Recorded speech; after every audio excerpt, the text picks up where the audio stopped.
Okay जी यार, बिस्मिल्लाह करते हैं आज की क्लास की। ओके अच्छा भाई, अब मल्टीपल केसेस करवाए थे, जल्दी से बताओ। मैंने एक एग्जांपल दी थी आप लोगों को, और वो पहली एग्जांपल क्या थी कि भाई हमने जिस मोहतरमा को टीसीएस के ऑडिट पे भेजा था, उन्होंने एक गलती की थी। किस चीज़ को नहीं समझा था? एनवायरनमेंट को।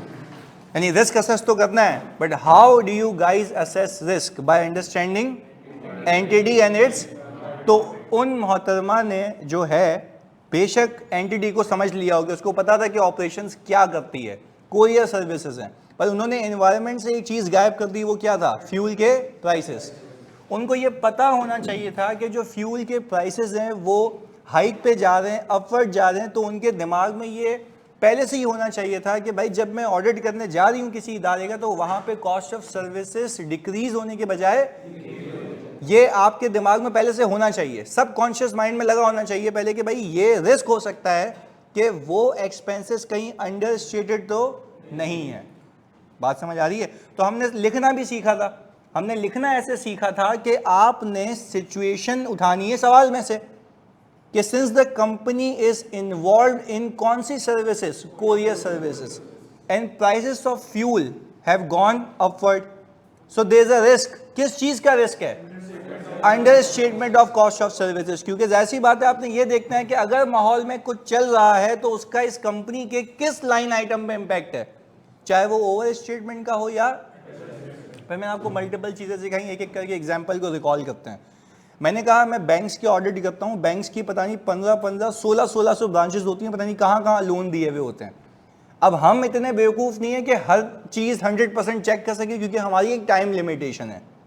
इसलिए हम जो अश्योरेंस भी देते हैं वो रीजनेबल देते हैं, एब्सोल्यूट नहीं देते। तो हमने कहा भाई अगर फिर सही ऑडिट करना है तो उसका तरीकाकार ये है कि आपने रिस्क असेस सही करना है कि मसला कहाँ पे हो सकता है। मसला कहाँ पे हो सकता है ये आपको पता लगता है जब आप इदारे को समझते हैं और इन्वायरमेंट को। मैंने आपको बताया था कि भाई हमने देखा था कि फ्लड्स आए थे, तो मुझे एक बात तो दिमाग में आ गई थी कि जिस एरिया में फ्लड आए और अगर उस लोकेलिटी में आपने लोन दिए हुए, क्योंकि आजकल ना जदीद दौर है, टेक्नोलॉजी का ज़माना है, तो आपके कंप्यूटर के अंदर, आपकी रिपोर्ट्स के अंदर सब फीड इन हुआ होता है कि किस बंदे की रिहाइश कहाँ पे, उसकी ऑक्यूपेशन कहाँ है और वो कहाँ पे रिजाइड करता है।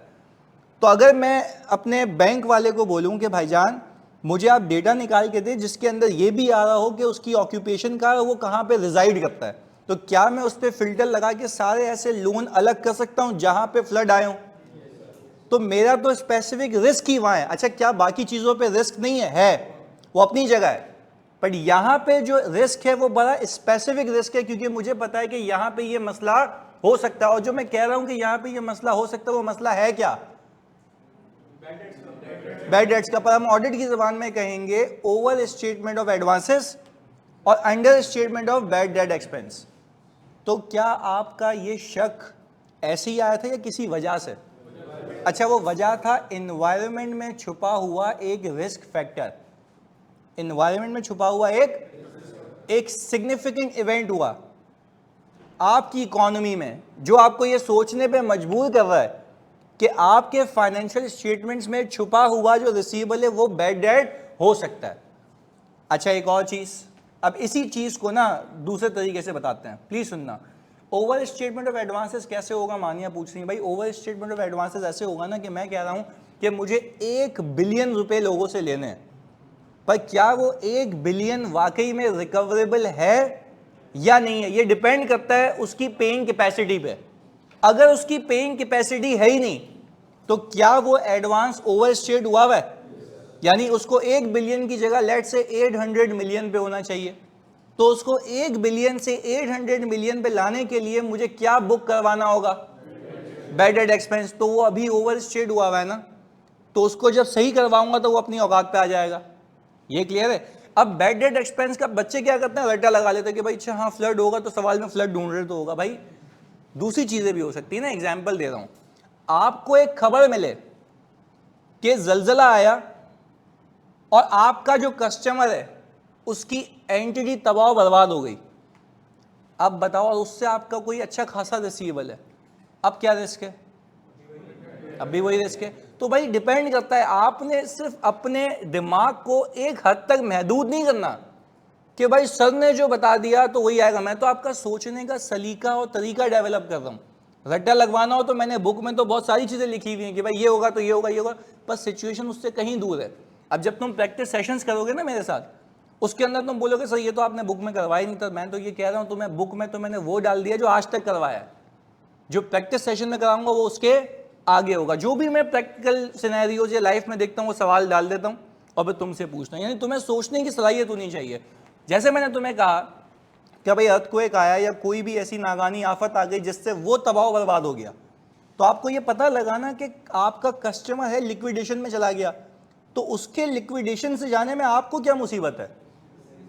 अगर आपका रिसीवेबल है तो वो क्या हो जाएगा? बैड डेट हो जाएगा। तो आपका यहां पे रिस्क आ गया ना, रिस्क ऑफ बैड डेट्स, यानी risk of over statement of receivables. तो ये भी एक फैक्टर था जो मैंने आपको सिखाया। आए एक और चीज सीखते हैं।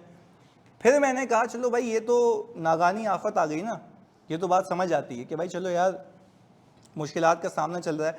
फिर मैंने आपको सिखाया था कि आपके डेटर डेज ऊपर जा रहे थे, तो डेटर डेज ऊपर जाने का मतलब भी यही है कि अनकलेक्टेबिलिटी ऑफ योर रिसीवेबल्स। ऐसा ही है ना।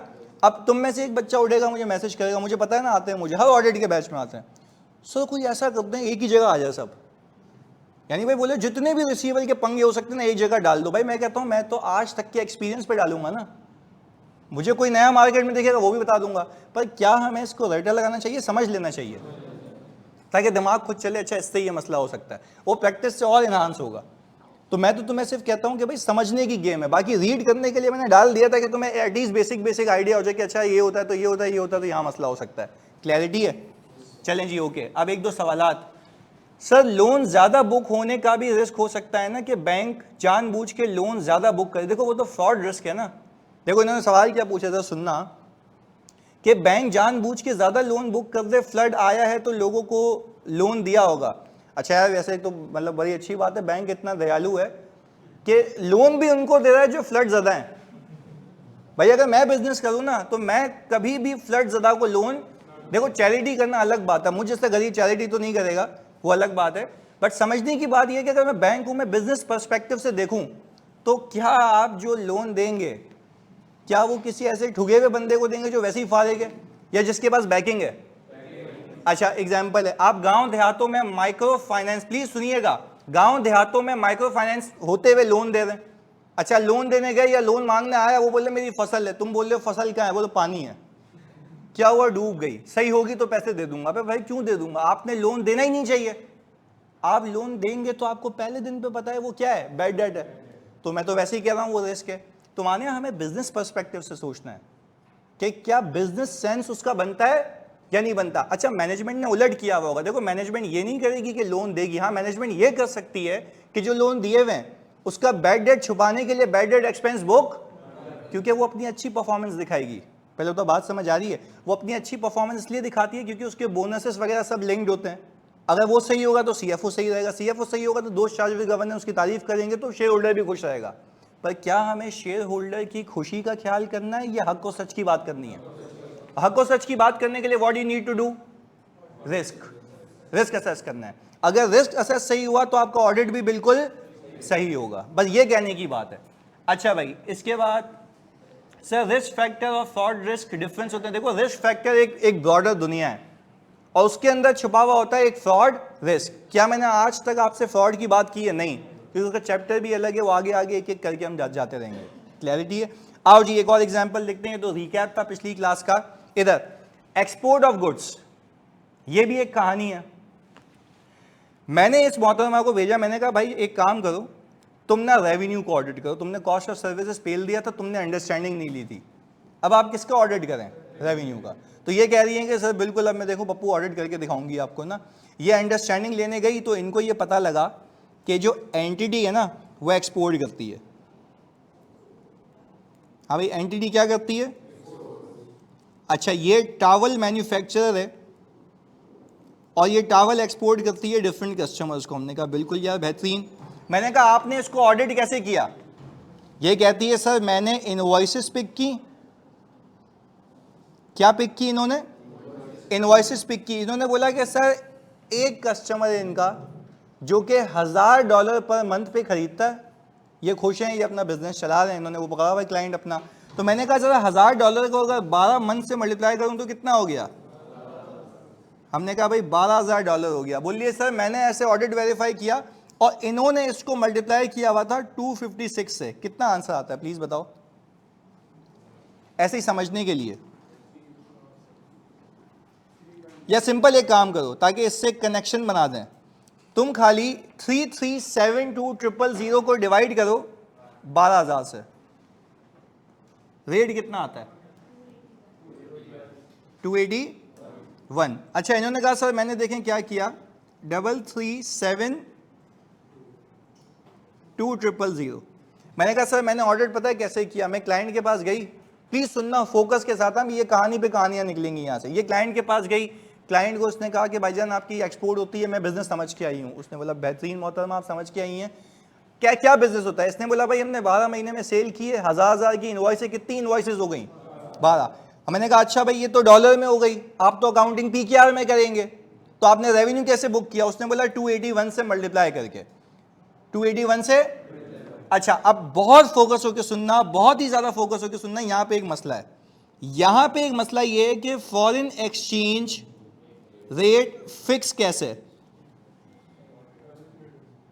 फॉरेन एक्सचेंज रेट फिक्स कैसे, पहली बात तो ये है। तो अच्छा इन्होंने तो एक ही रेट यूज किया, कौन सा? 281 का। तो अगर हम बातों बातों में एक चीज सीखें, जब भी फॉरेन एक्सचेंज इन्वॉल्व होगा, या एक्सपोर्ट कह लो या इंपोर्ट कह लो, तो एक रिस्क हमेशा रहेगा, चाहे वो फ्रॉड का नहीं, एरर हो सकता है ना, गलती हो सकती है, एक रिस्क हमेशा रहेगा, risk of using incorrect exchange rate. मैं यहां पे लिख देता हूं क्या रिस्क रहेगा, risk of using incorrect exchange rate. अब इसी पे तुम्हें एक असल कहानी और बताता हूं। जिस साल की मैं बात कर रहा हूं ना, जब ये ऑडिट चल रहा था, उस वक्त था कोविड का ईयर, उस वक्त था, तो 3 महीने तो एक्सपोर्ट हो या इंपोर्ट हो वो बैन थी। तो जब ये रिव्यू करवाने आए ना, मैं वर्चुअल रिव्यू कर रहा था, ऑब्वियसली सामने होता तो फिर सलूक अलग होता, तो वर्चुअल रिव्यू कर रहा था। मैंने बोला मुझे बताओ एक बाजी मेरी बात, आप 12 इनवॉइसेस वेरीफाई करके आई हैं? बोले सर देखिए मेरे पास सबूत है, उसने प्रिंट मेरे को स्क्रीन भी दिखाई। मैंने कहा भाई जब 3 महीने एक्सपोर्ट बंद थी तो मेरे बाप ने एक्सपोर्ट की है, मतलब मुझे ये बात नहीं समझ आ रही। 3 महीने एक्सपोर्ट बंद थी, फरवरी मार्च अप्रैल 2022 के 23 के एक्सपोर्ट क्या थी? बंद थी। तो यार एक्सपोर्ट बैन होने की वजह से, क्योंकि कोविड था और एक्सपोर्ट बाज औकात इसलिए भी बंद होती है क्योंकि आपकी रिस्ट्रिक्शंस लगी हुई होती हैं। तो मैंने कहा यार तुमने तो फिर एक भंड मार दी, तुमने फिर एनवायरनमेंट की अंडरस्टैंडिंग नहीं ली। उसने बोला सर अब पहले आपने कहा था कि मैं फ्यूल की अंडरस्टैंडिंग लूँ, मैंने फ्यूल देखा तो फ्यूल तो सही था।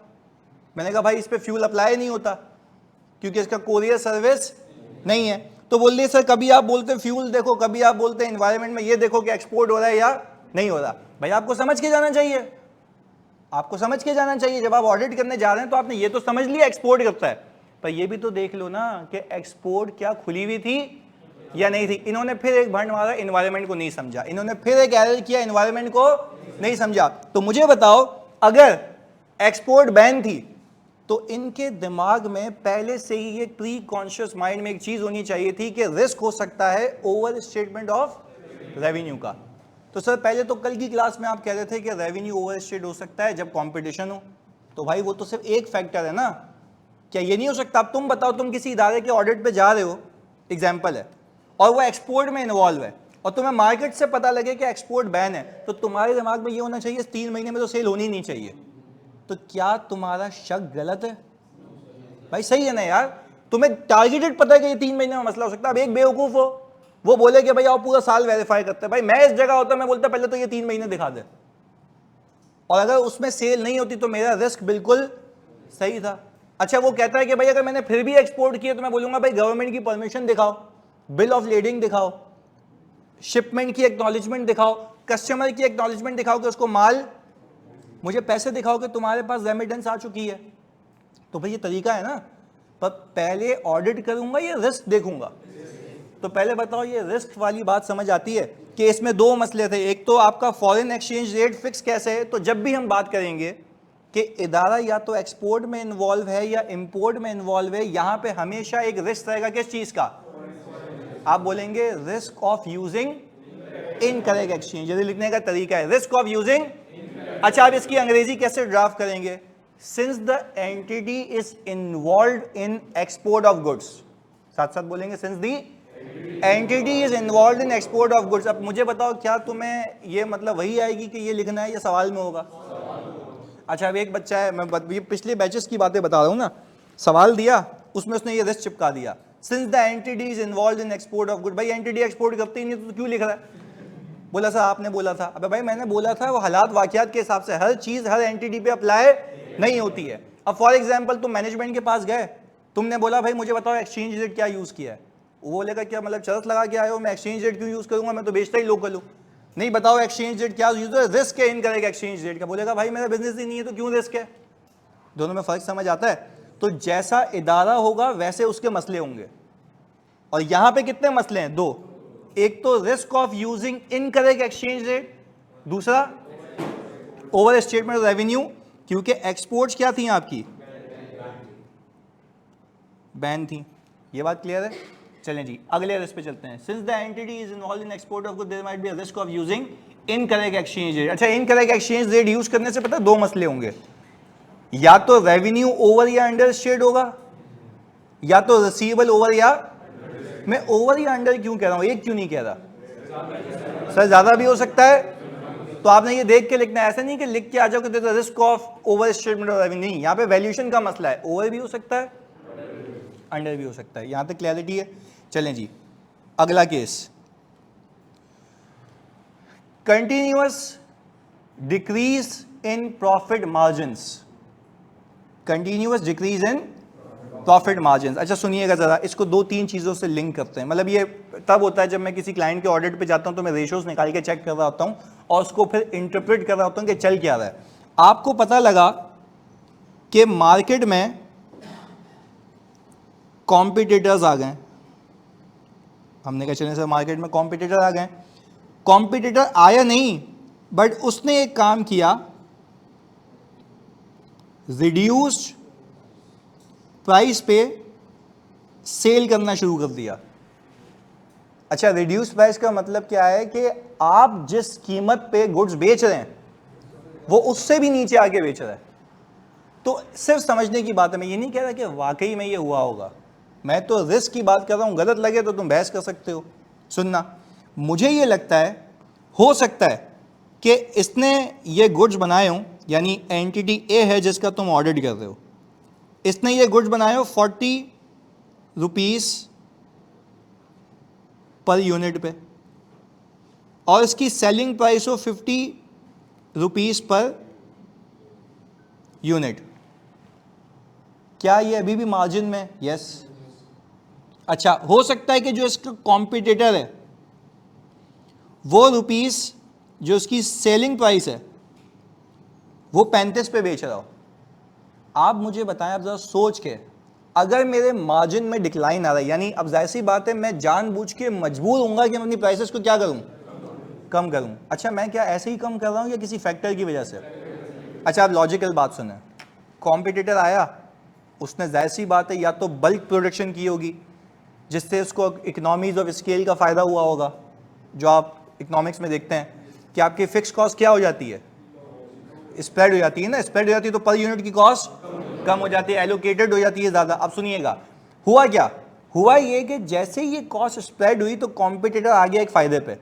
अब आप मजबूरन अपनी प्राइस गिराना शुरू करेंगे, जैसे ही प्राइस गिराना शुरू करेंगे तो आपकी मेकिंग ही 40 की है। तो क्या एक रिस्क हो सकता है कि कुछ गुड्स की प्राइस कॉस्ट से भी नीचे आ जाए, and you might and up in selling your inventory below cost. मैं यू माइट क्यों कह रहा हूं, हो सकता है, पर चांसेस तो है ना भाई। खुद देखो यार, वो 35 पे बेच रहा है, कौन बेवकूफ होगा जो 50 पे खरीदेगा? तो क्या ये रिस्क है? अगर मार्जिन डिक्रीज हो, देखो अब ये रिस्क हर जगह नहीं होगा, अगर आपको मार्जिन डिक्रीज होते हुए दिख रहे हैं कंटिन्यूअसली तो ये रिस्क होगा कि आपने डेफिनेटली अपनी प्राइसेस को क्या करना है, कम करना है। और प्राइसेस को कम करते करते करते ऐसा नहीं हो कि इस एंड पे ले आओ कि वो कॉस्ट से, और अब एक अकलमंद बंदा क्या करेगा, अगर 40 रुपए का माल रख के बैठा हुआ है एग्जाम्पल दे रहा हूं, अगर 40 रुपए का माल रख के बैठा हुआ है और उसकी इन्वेंट्री जमा हुए जा रही है तो उसकी तो होल्डिंग कॉस्ट ऊपर जा रही है और इन्वेंट्री वैसे ही खराब हो रही है, तो वो क्या करेगा, that person might and up in selling inventory 35 तक के पैसे तो निकाले, तो क्या रिस्क ऑफ एनआरवी लॉस है? अच्छा, तो अब क्या ये रिस्क ऐसे ही आया या किसी फैक्टर की वजह से?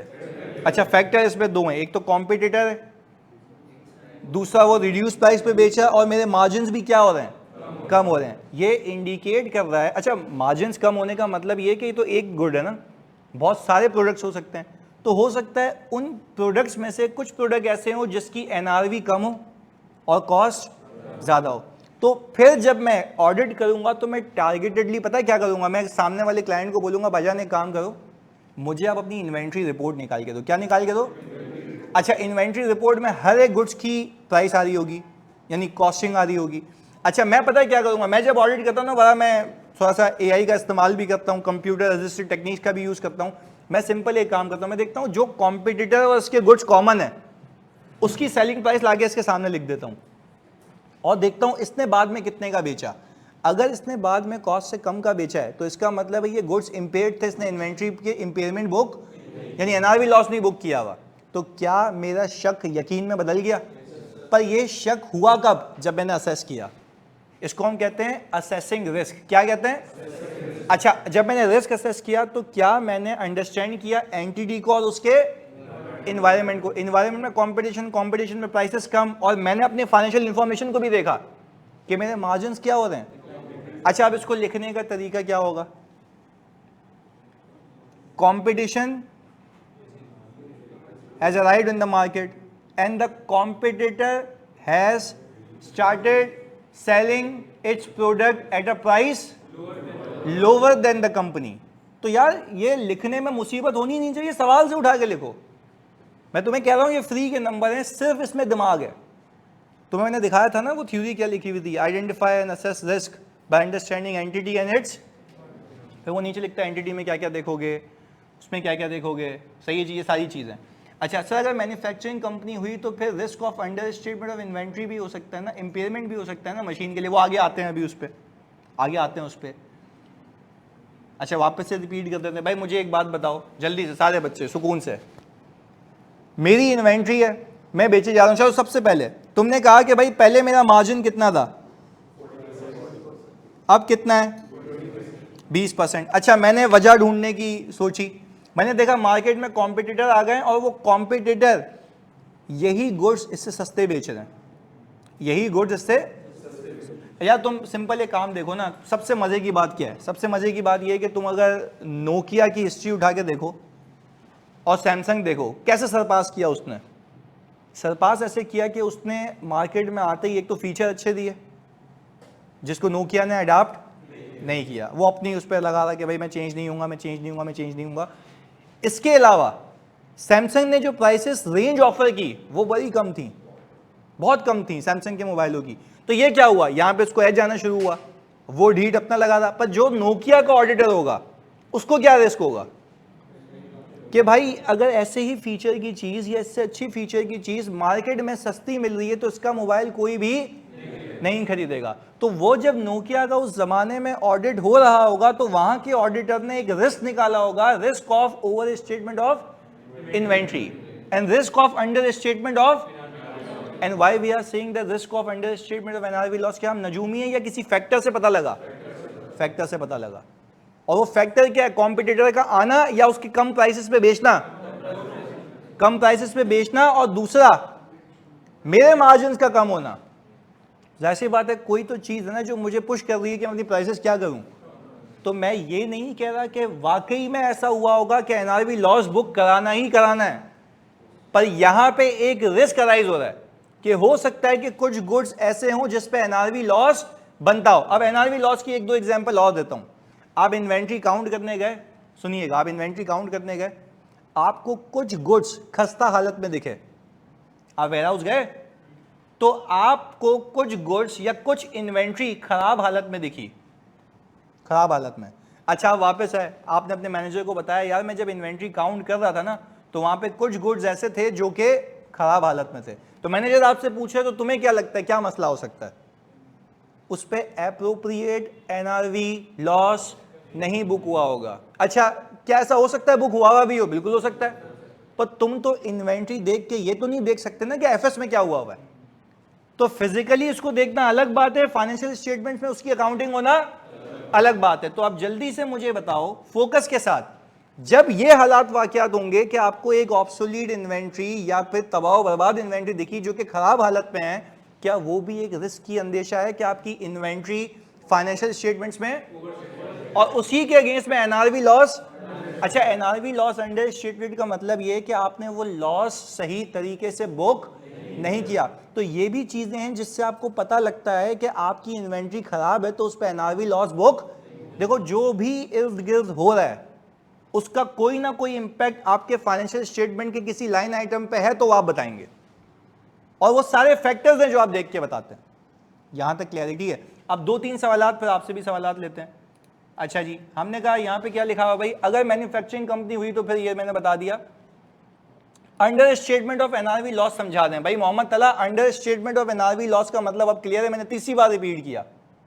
Under statement of NRV loss का मतलब यह कि एनआरवी लॉस डेबिट और इन्वेंट्री क्रेडिट की एंट्री नहीं बनी, क्योंकि वो कह रहा है मेरी इन्वेंट्री सही है। अच्छा भाई, मानिया कह रही है सर कॉम्पिटिटर भी आया है लेकिन इसके बावजूद भी 2022 में कंपनी की सेल्स क्यों बढ़ गई हैं? अच्छा, ये कह रही है कि भाई कॉम्पिटिटर आया है और कंपनी की सेल्स क्यों बढ़ गई है, इसका मैं बिजनेस रीजन भी दे सकता हूं आपको। आपने प्राइसेस कम किए हैं, वॉल्यूम बढ़ गया होगा, एक बात है कहने की। और या तो फिर आप इसमें यह भी लिख सकते हैं कि सिंस कॉम्पिटिटर आया तो सेल क्यों बढ़ रही है, वो रिस्क भी डाल सकते हैं, ताकि फिर ये तो वजह मैंने बताई ना, मैं तो मैनेजमेंट का बन गया। मेरे पास अगर फॉर एग्जांपल आप तसव्वुर करें आप ऑडिट करने आओ, मैं मैनेजमेंट की साइड पे हूँ, मैं तो यूं बेवकूफ़ बना के भेजूंगा तुम लोगों को। सीधी सी बात है, जब तक तुम उस एक्सपीरियंस पे आओगे भाई तुम रिस्क डिटेक्ट कर पाओ। वापस सुनिएगा भाई, अगर आप अच्छे ऑडिटर हैं तो आपने देखा कंपटीशन आ गया और रेवेन्यू फिर भी ऊपर जा रहा है, क्या ये दोनों बातें आपस में मैच करती हैं या कॉन्ट्रडिक्टिंग है? अच्छा, तो आप बोलेंगे there is a risk of over statement of revenue, वो अपना है। अच्छा, फिर आप क्लाइंट से जाके पूछते हो भाईजान ये क्या कर रहे हो तुम लोग, जो उसने बोला भाई प्राइसेस कम हुई हैं, क्वांटिटी पहले इतनी बिकी थी अब, तो क्या आपको तसल्ली हो गई? यस। पर क्या आपका रिस्क गलत था? नहीं। अब मैं दूसरा सवाल पूछूंगा, भाईजान मार्जिन क्यों गिर रहे हैं? भाईजान उसने बोला प्राइसेस गिरा दी हैं, अब तुम्हें रिस्क आया किसका? इन्वेंट्री का। मैं कहा सही है भाई, इसके अंदर कुछ गुड्स ऐसे भी तो होंगे जो बिल्कुल फारिग होंगे। अब आप इन्वेंट्री रिपोर्ट निकालेंगे उसमें से पुराने। अच्छा, एक और चीज़ सिखाता हूँ, मतलब ऑडिट करना तो अभी नहीं सिखा रहा, पर उसकी हल्की हल्की बातें। आप जब इन्वेंट्री रिपोर्ट मांगते हैं ना, उसमें होती है एजिंग। क्या होती है? अच्छा, आप सुकून से समझते हैं, कहानी है। एजिंग का मतलब होता है कौन सी इन्वेंट्री किस तारीख को खरीदी गई थी।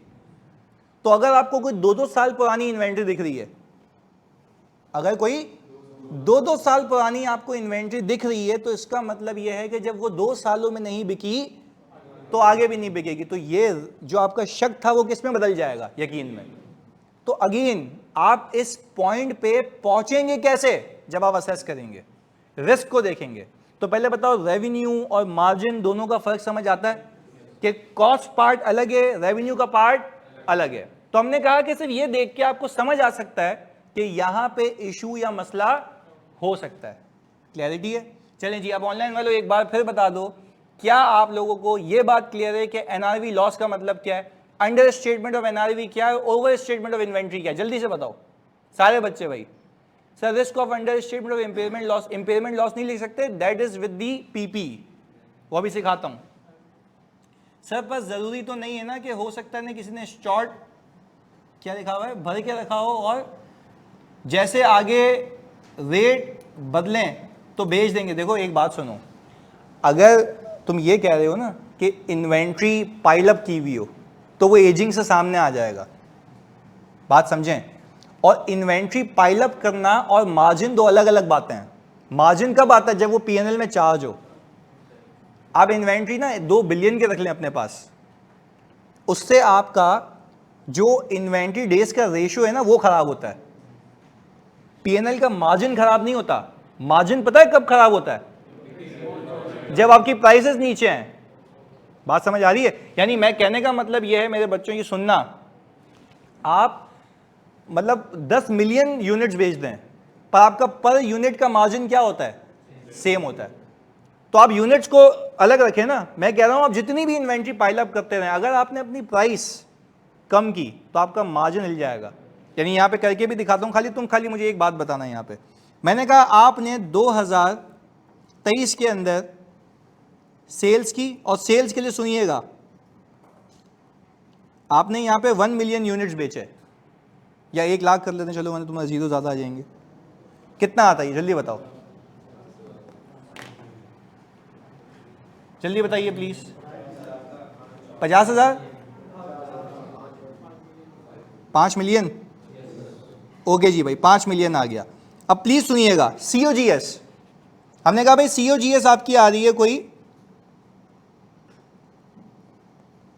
कितने की, 3 मिलियन। तो ये अमाउंट बताते हैं कितनी आती है, 2 मिलियन। सही है भाई, ये आ गया अमाउंट। अच्छा अब जरा एक काम करें, इसको इससे डिवाइड करें 40%, ये आपका आ गया मार्जिन, ये आपका आ गया मार्जिन। आओ अगले साल, हमने कहा 2024 में मैंने अपनी जो प्राइस है वो 40 की, और मैंने जो यूनिट्स बेचे हैं वो मैंने बेच दिए 2.5 लाख। हाँ भाई ज़्यादा होगी सेल्स, प्लीज़ बताएं कितना आता है, 10 मिलियन। हाँ भाई जैसे मानिया कह रही थी तो सेल तो ज़्यादा हो रही है भाई, हो गई ना, प्राइस गिराया ना मैंने, सेल ज़्यादा हो गई। इसको देख के अंदाजा। अच्छा कुछ बच्चे होते हैं पेपर में लिख के आते हैं सेल्स बढ़ गई है तो ओवर स्टेटमेंट ऑफ रेवेन्यू का रिस्क है। भाई क्यों है, जेन्युइन इंक्रीज हो सकती है sale. Over statement of revenue का रिस्क तब होगा जब कोई हालात वाकयात बता रहे होंगे जो कि कॉन्ट्राडिक्टरी होंगे। अगर सेल बढ़ रही है तो क्या कोई मसला है, नहीं कोई मसला नहीं है जी। नहीं पर हम अगर चलें ये कह रही हैं कि भाई क्वालिटी लो, अब कहने का मतलब ये है कि क्या मैं यहाँ पे क्वालिटी इंस्पेक्टर हूँ या फाइनेंशियल स्टेटमेंट्स का इंस्पेक्टर हूँ। I am least concerned about quality. हाँ क्वालिटी में तब देखूंगा जब मैं इन्वेंट्री में काउंट कर रहा हूँ। आपने बोला भाई ये खोल के देखा डब्बा, इसमें कितने यूनिट्स हैं, जब खोला तो अजीब सी हालत में गुड्स पड़े हुए हैं तो वो खराब हैं, उसको हम कहते हैं ऑब्सोलीट इन्वेंट्री। उसका रिस्क आता है एफएस के ऊपर। यानी आपने हर वो चीज़ को ढूंढना है, खोजना है जिसका इम्पैक्ट कहाँ पर हो, एफएस के ऊपर, ये हमें देखना है। अच्छा भाई अब आ जाए सीओजीएस पे। हमने कहा भाई ये आपने सेम रखा, ये कितना आता है बच्चों, कितना, 7.5। अच्छा भाई अब बताइए कितना आ गया, 2.5। सर ये तो देखें प्रॉफिट तो बढ़ गया ना भाई, आपको तो कोई रिस्क ही नजर नहीं आ रहा, मार्जिन निकालें। हाँ भाई क्या मुसीबत है, मार्जिन कम हो गया। भाई मार्जिन कैसे कम हो गया, सेल भी ज्यादा हो रही है, प्राइस गिरा दी ना। पहले बताओ कॉन्सेप्चुअली समझ आता है, हालांकि ये तुम लोगों को FAR 1 में सीखी हुई बातें हैं, पर यहाँ पे अप्लाई करने में क्यों मौत आ रही है। क्लियर है, वापस से यूनिट्स जितने भी बेचो, क्या कोई मसला है, नहीं। अब बात समझिएगा, यूनिट जितने भी बेचे वो अलग बात है, आपने मार्जिन निकाल के देखना है। मार्जिन के कम होने का एक अंदेशा ये है कि आप अपनी सेलिंग प्राइसेस कम कर रहे हैं, और there is the possibility that you will go beyond your cost. मैं कह रहा हूं हुआ होगा या हो सकता है, हो सकता है, ये सिखाना चाह रहा था। ये आपका रिस्क है, ये आपको ट्रिगर करेगा कि कहां मसला हो सकता है, तो आप चेक करोगे टारगेटेड जाके। अच्छा अगर एक एंटिटी है जिसके मार्जिन सेम है तो वहां पे ये रिस्क होगा, नहीं ये रिस्क नहीं होगा। तो जैसा मसला होगा वैसे एफएस के इंपैक्ट्स होंगे। अब क्लैरिटी है, पक्की बात है। ऑनलाइन वालों प्लीज बताओ अब क्लैरिटी है इस रिस्क की। हाँ जी चला क्या है सर, बुक आ जाएगी भाई, इसी वीक आ जाएगी इंशाल्लाह, वो तो बता दिया ना, पहला चैप्टर भी दे दूंगा आज मैं। चलें इसके बाद एक और फिर एक पास पेपर है मजे का। अब तक के रिस्क याद है? अच्छा भाई सुदेश का एक सवाल आया, वापस आते हैं इस पे। सुदेश कह रहे हैं सर प्रॉफिट इंक्रीज हो रहा है तो मार्जिन को क्यों देख रहे हैं? भाई प्रॉफिट तो इंक्रीज हो सकता है ना। अच्छा प्रॉफिट यहां पे क्यों इंक्रीज हो रहा है? सेल नहीं, आपने ज्यादा बेचा है, वॉल्यूम की वजह से हुआ है। तो आपने वॉल्यूम की वजह से प्रॉफिट होना ज्यादा कोई मसले वाली बात नहीं है। मेरा पॉइंट ऑफ कंसर्न ये है कि आपका अगर मार्जिन गिर रहा है दैट मीन्स कि you have started selling your product at a price lower than before. So फिर ऐसा हो सकता है कि कुछ इन्वेंट्री ऐसी हो, मैं क्या कह रहा हूं, कुछ ऐसा हो सकता है कि कुछ इन्वेंट्री ऐसी हो जो कि कॉस्ट से नीचे पड़ी हुई हो, मुझे उसको ढूंढना है। तो ये अलामत है इस बात की कि ऐसा हो सकता है। आप देखें ना, पहले आपकी 30 रुपए की कॉस्ट है, आप किस पे आ चुके हैं, 40 पे। पर ये तो मैंने आपको एग्जाम्पल आसान रखने के लिए एक ही प्रोडक्ट की प्राइस सेम रखी है। अब कुछ 35 के होंगे, कुछ 32 के होंगे, कुछ 36 के होंगे, उसमें से आपको ढूंढना है कि कौन सा ऐसा है जो कि 30 से कम पे। वो मुझे रिस्क ऐसे आया। अच्छा, इसका मतलब ये नहीं है कि मैं वैसे ऑडिट नहीं करूंगा, वैसे तो ऑडिट करूंगा, पर ये शक दिला रहा है मुझे कि ऐसा हो सकता है, तो वो हो सकता है को डॉक्यूमेंट करवा रहा हूं। क्लैरिटी है? अच्छा जी, ये कह रहे हैं got it, margin is directly related to selling price, no margin is also related to cost as well. ऐसा है? अच्छा, ऐसा है कि आपकी मैन्युफैक्चरिंग कॉस्ट इतनी ऊपर चली जाए, सेलिंग प्राइस अपनी जगह रह जाए, फिर भी एनआरवी का लॉस है। तो मैं कह रहा हूं जानिए, दोनों चीजें यहां से कवर होती हैं। अगेन, किसी भी सवाल में अगर तुम्हें मार्जिन डिक्लाइन होते हुए देखें तो क्या एनआरवी लॉस का रिस्क है, और उस पर अंग्रेजी लिखनी होगी, there is a risk that your selling price might go beyond cost of inventory, an appropriate NRV loss might not have been recorded against the inventory। Clarity है? चलें जी। सर, जब कंपटीशन भी ज्यादा है then why sales is increasing? जानी, मैं 5वीं बार तो बता रहा हूं, कंपटीशन ज्यादा है तो मेरे यूनिट्स ज्यादा बिके हैं, रीजन बीइंग कि मैंने अपनी प्राइसेस को कम किया है। सब जाने तो यार, अभी इसको देख लेते ना। सीए की मार्केट में कंपटीशन नहीं है, बिल्कुल है। लाहौर को उठा लो, कराची को उठा लो, हमने क्या किया, हमने बोला आओ 5,000 में, 6,000 में, 7,000 में, 10,000 में बेचना शुरू कर दिया। तो अब ये बिजनेस है। अब मुझे तुम एक बात बताओ, तुम क्वांटिटी ऑफ स्टूडेंट्स देख लो, ऑब्वियसली ज्यादा है। अच्छा, दैट डजंट मीन कि we are compromising on our quality, ऐसा बिल्कुल नहीं होगा, क्योंकि हमारी सेलिंग प्राइस अभी भी उतनी है कि हमारी कॉस्ट यहां पर है। सही है ना? यहां पे कुछ भी इम्पेयर्ड, क्योंकि हम इन्वेंट्री नहीं रखते, हम बंदे रखते हैं। सही है ना? तो तुम्हें इम्पेयर्ड तो लगता नहीं हूं मैं। सही है? तो सुनो फोकस के साथ, कहने का मकसद ये है कि यार बिजनेस को तो समझो। बिजनेस क्या है कि I want to attract the market, I will reduce the price. आ जाओ। अब एक जाहिर सी बात है, जो बच्चा है, प्लीज सुनिएगा, अब जो बच्चा है वो बोल रहा है यार मुझे यहाँ पे 2,000 रुपये फायदा है, मैं यहीं आ जाता हूँ। फिर वो दोस्त को बोलेगा 2,000 रुपये फायदा, आ जाओ। वो उसको बोलेगा 2,000 रुपये फायदा, भाई ये तो 15,000 में दे, जाने दे, यहाँ पे पढ़ाते भी अच्छे हैं और पैसे भी कम। तो मुझे बताओ, क्या मार्केट का शेयर आ गया? अच्छा, अब हमारा फंडा अलग है, हम कहते हैं कि आज कम में पढ़ा दो, ये 10 लोगों को बताएंगे, वो मार्केटिंग कॉस्ट में कवर हो जाएगा। सोच है, डेवलपमेंट है। बात समझ आ रही है? ऐसे नहीं ये बातें जाके बताओ बाहर के, हाँ भाई ये है, हाँ ये तो सुनो। अब कहने का मतलब ये है कि अब भाई अल्लाह को हाजिर नाजिर जान के बताओ, ये बात समझ आ रही है कि ये मुसीबत सेल इंक्रीज क्यों हो रही है, कंपटीशन की वजह से भी।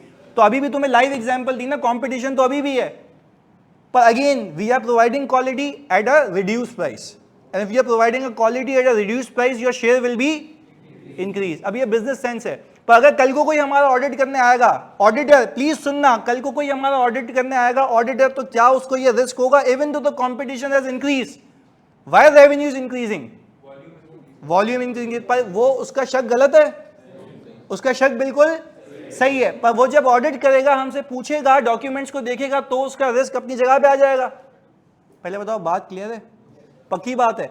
एक और चीज सोच के बताओ, हमारे मार्जिन जो हैं वो बेशक गिरे होंगे, इसमें कोई दो राय नहीं है, हमारे मार्जिन बेशक, पर यहां पे वो मार्जिन पे इन्वेंट्री का रिस्क है ही नहीं, क्योंकि यहां पे कोई इन्वेंट्री है ही नहीं। तो जैसा इदारा है वैसे उसके रिस्क हैं। ये मैं मैन्युफैक्चरिंग कंसर्न की बात कर रहा हूं। पहले बताओ, अब दिमाग में फिक्स हुई बात?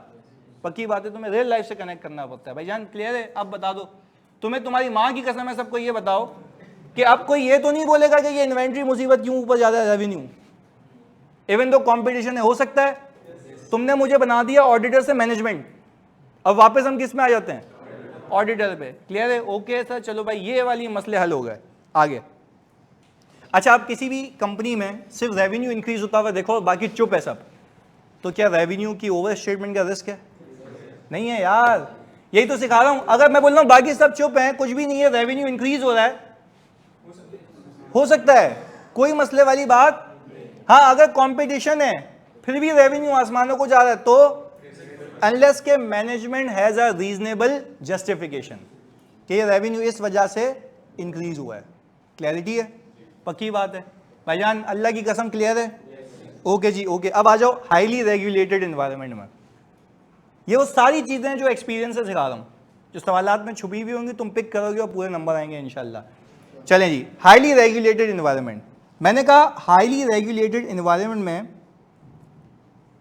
क्या ये फार्मा सेक्टर ऑपरेट करता है?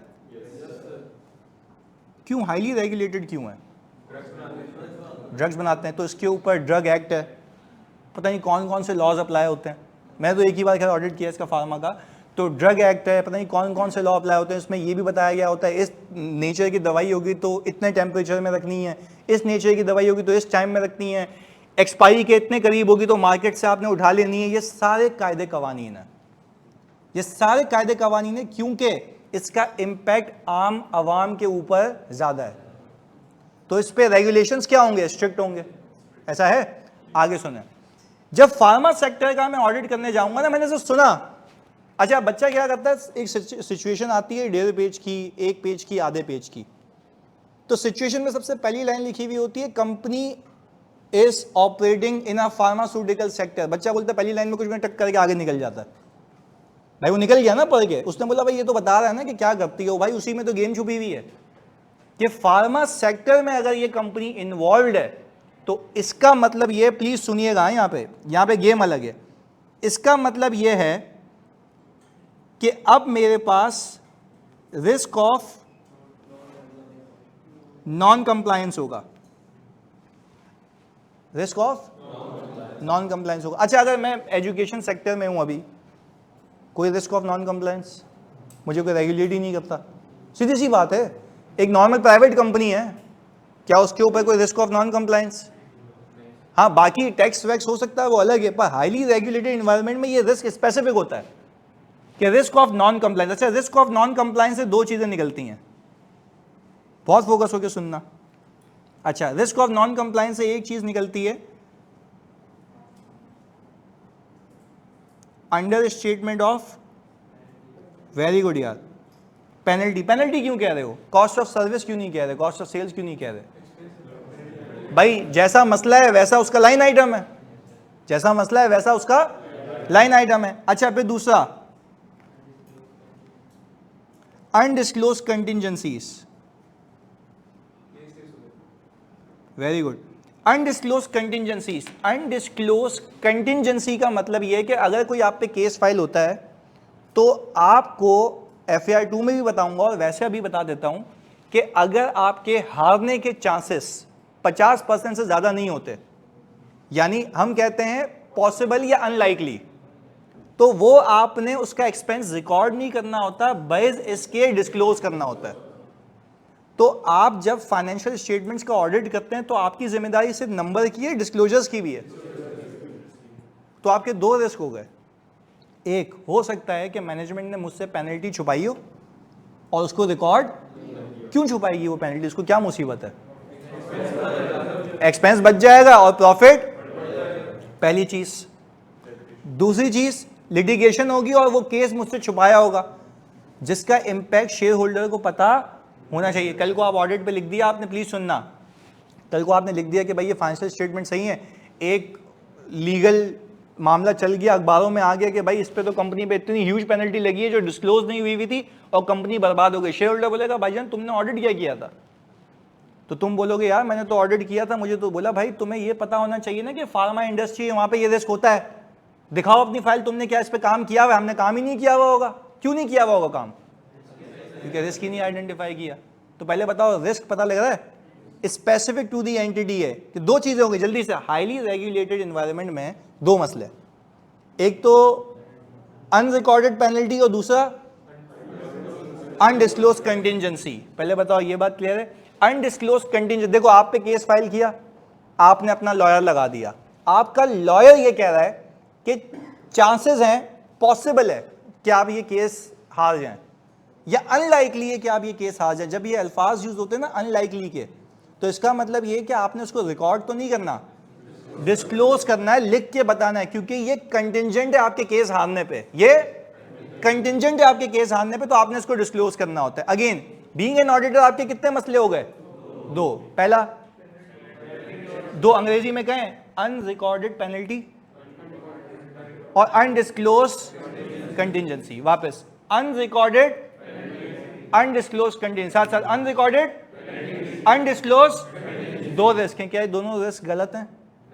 चलो अब थोड़ा सा इंटरेस्ट पैदा करने के लिए ये वाली कहानी जो मैंने आपको सुनाई, इसको ऑडिट कैसे करेंगे दिमाग में ये आता है।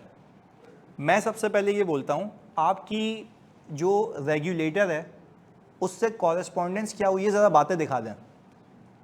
उससे मतलब बातें दिखा दें, क्या देख के करोगे? मैंने कहा भाई आपने मुझे वादा किया था एंगेजमेंट लेटर में, जिससे मैं चाहूँगा जो चीज़ मांगूंगा आपने देनी है और मुझे सारी इन्फॉर्मेशन देनी है। सुनना, उसने बोला भाई ये लो, इस ईमेल पे कॉरेस्पॉन्डेंस होती है। मैंने सारी ईमेल डाउनलोड की, अपने पासों में देखने लग गया। उसमें वो कह रहा है भाई आपने ये नॉन कंप्लायंस की थी, इस पे ये पेनल्टी, ये नॉन कंप्लायंस की थी, इस पे ये पेनल्टी, ये नॉन कंप्लायंस की थी। अच्छा मैं मैनेजमेंट से पूछ के निकल जाऊँ, वो बोले कुछ भी नहीं है, या वेरीफाई करूँ? तो मैंने कॉरेस्पॉन्डेंस देखी और वो मना नहीं कर सकता। तो जैसे ही मैंने कॉरेस्पॉन्डेंस देखी वो मना नहीं कर सकता, तो मैंने जितनी भी पेनल्टीज थी उसको एफएस में मैच किया। ये रिकॉर्ड हुई हुई है, ये रिकॉर्ड हुई हुई है, ये रिकॉर्ड हुई हुई है। एक पेनल्टी ऐसी दिखी जो वो कह रहा है और रिकॉर्ड नहीं हुई। मैंने कहा भाईजान ये क्या मस्ती है? उसने बोला भाई इस पर मैंने केस फाइल किया हुआ है, पंगा चल रहा है। तो मेरा दूसरा सवाल क्या होगा? नोट्स में दिखाओ भाई कहाँ डिस्क्लोज हुई हुई है। बात समझ आई? तो this is how you do audit. अच्छा फिर आप बोले मजे की बात, सुनना, फिर आप बोले मजे की बात, सर एक होगा तुम में से जागेगा, बोलेगा सर वो ईमेल ही छुपा दे, है या नहीं है भाई? वो बोले ईमेल ही छुपा दे। फिर मैं एक काम ये करूंगा, मैं रेगुलेटर को खत लिखूंगा, बोलूंगा आपने जो जो इनसे कम्युनिकेशन किए प्लीज हमें डायरेक्ट दे दें। यहाँ पकड़ा जाएगा भाई। ऑडिट करने के 10 तरीके, पर अभी मैं ऑडिट करना सिखा नहीं रहा, ऑडिट की दुनिया में उतरना सिखा रहा हूँ। ये तो सिर्फ इसलिए बताता हूँ ताकि इंटरेस्ट बना रहे कि जो रिस्क है उसको वेरीफाई कैसे करना है। पहले बताओ कहानी समझ आती है? आओ, एक और रेगुलेटेड इंडस्ट्री होती है जिसका नाम है बैंक। अच्छा बैंक के मसले सुनो, बैंक के मसले सुनो। हम जब बैंक का ऑडिट करने जाते हैं ना, तो उसमें कानून में ये लिखा हुआ है कि अगर बैंक में कोई बंदा पैसे निकालने जाए तो कभी वो कहता आउट ऑफ सर्विस है, नहीं कहता? क्या कभी गए नहीं हो एटीएम? गए हो ना, सही है ना भाई? वो कहता आउट ऑफ सर्विस है। आउट ऑफ सर्विस मतलब ये भी एटीएम कभी वो आपका कार्ड ही खींच लेता है, बैठे रहो लग गए, पैसे ही नहीं आ रहे। अब मैं बता रहा हूँ, जब मैं क्वालिफाई हुआ था ना, थोड़ा थोड़ा कमाने लगा था उस वक्त, तो दोस्तों को ट्रीट पे ले गया मैं। अब पैसे नहीं लेके गया था, पर बराबर में एटीएम था, मैं वहाँ पे गया, कार्ड ही खींच लिया उसने। अब दोस्त क्या समझ रहे कि टोपी करा रहा है? अब जाहिर सी बात है, गुर्बत के ज़माने से उन्होंने देखा है, तो वो वही समझ रहे थे कि अभी भी वही चल रहा है। मैंने कहा कार्ड चला गया अंदर, तो बोल रहा तू लाया ही नहीं होगा। मैंने कहा भाई तू मशीन के अंदर हाथ डाल के देख ले, निकलता तो निकाल ले, नहीं है इसमें। फिर अच्छा मजे की बात यह कि पाकिस्तान में अपने कार्ड के लिए ख्वारी भी करो। मैं एक दिन बाद गया, उसने बोला आपका कार्ड तो हमने आपकी ब्रांच भेज दिया है। मैंने कहा आया यहाँ पे तो वहाँ क्यों भेजा है? अच्छा फिर वहाँ गया, बोल रहा फॉर्म भरो। मैंने कहा अच्छा भाई फॉर्म भर लेते हैं। बोले हुआ क्या था? मैंने कहा हुआ क्या था, कार्ड डाला, खींच लिया उसने, अंदर नहीं आ रहा। कितने पैसे निकाल रहे? मैंने कहा भाई मैं तुझे क्यों बताऊं भाई, पैसे मेरे हैं, कार्ड मेरा है, मेरे को 2 कार्ड। पीछे दोस्त खड़े में जलील कर रहे हैं, उनको पैसे देने हैं। घूम रहे सुबह सुबह 7 रुपये पैसे निकाल के दे। हमने कहा ले ले भाई। खैर, तो समझने की बात यह है कि भाई ये चलिए तो वाकया हो गया ना। अब इस वाकये पे नॉन कंप्लायंस, क्योंकि ऐसी बात है मैं तो खुद इस चीज़ का एविडेंट था। तो मैंने जब ऑडिट करने गया ना उसी बैंक का, मैंने कहा बजाऊंगा इनकी, आ जाओ। मुझे पता था कानून में ये लिखा हुआ है कि अगर जब भी आपका एटीएम आउट ऑफ सर्विस होगा ना, कस्टमर को अगर कोई दुश्वारी पेश हुई, क्योंकि स्टेट बैंक ऑफ पाकिस्तान ये चाहता है कि आप बैंकिंग को इनकरेज करें। ये चीज़ें डिस्करेज करती हैं कि बंदा बोलेगा वापस पैसे कभी नहीं डालूंगा कार्ड, वो तो छीन लेता है बार बार, यही है। तो खैर समझने की बात यह है कि जब ये हरकत हुई तो मैंने पहले जाके ना नॉन कंप्लायंसेस की स्टैट्स देखे। मुझे दिन भी पता था, मुझे वक्त भी पता था। अच्छा इनका सिस्टम लगा हुआ होता है एटीएम में जो ये कैप्चर कर रहा होता है, कैप्चर करता है ना कि ट्रांजैक्शन अनसक्सेसफुल थी, सक्सेस। मैंने MIS निकाल ली पूरी। मैंने पहले अपना नाम ढूंढा आ रहा था, मैंने कहा ये बंदे का, मैंने कहा शुक्र है। मैंने कहा इसकी पेनल्टी क्या है? बोलता है इस पर कौन सी पेनल्टी? मैंने कहा स्टेट बैंक ऑफ पाकिस्तान के कवानीन में लिखा हुआ है कि आपने अगर ये हरकत की है तो आप पे इतने की पेनल्टी है। मैंने कहा बुक करो। मैं किसी और की कराऊँ नहीं कराऊँ, ये तो कर। बात समझ आती है? मतलब अच्छा अब मुझे बताओ तुम्हें ये, अब देखो समझने की बात है, तुम्हें ये रिस्क कैसे पता लगा?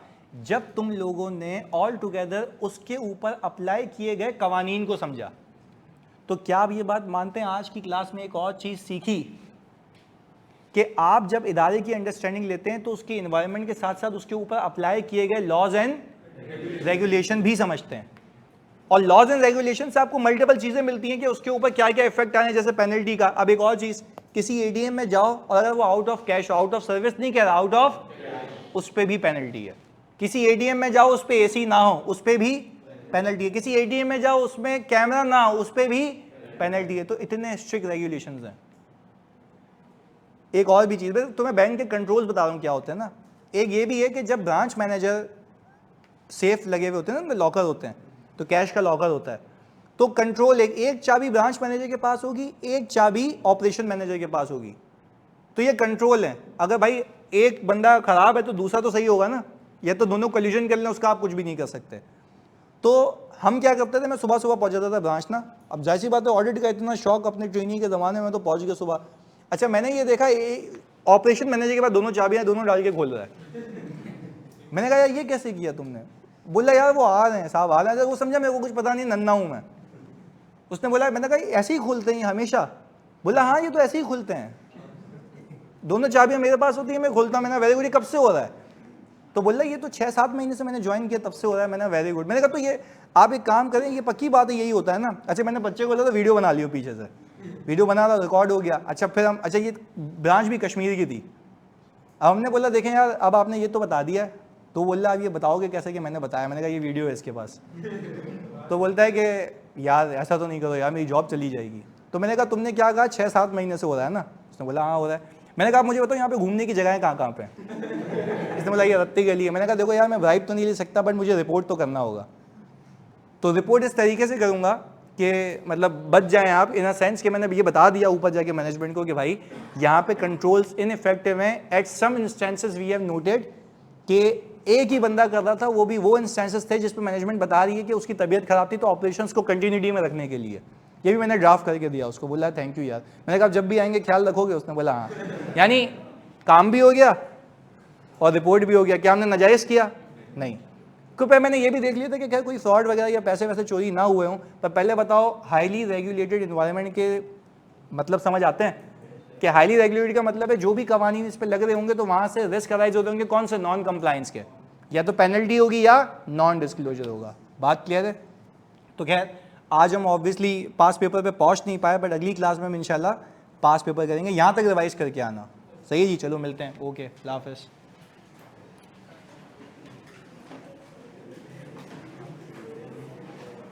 मैं अभी सेंड कर रहा हूँ, अभी सेंड कर रहा हूँ चैप्टर। ओके जी, अभी कर रहा हूँ।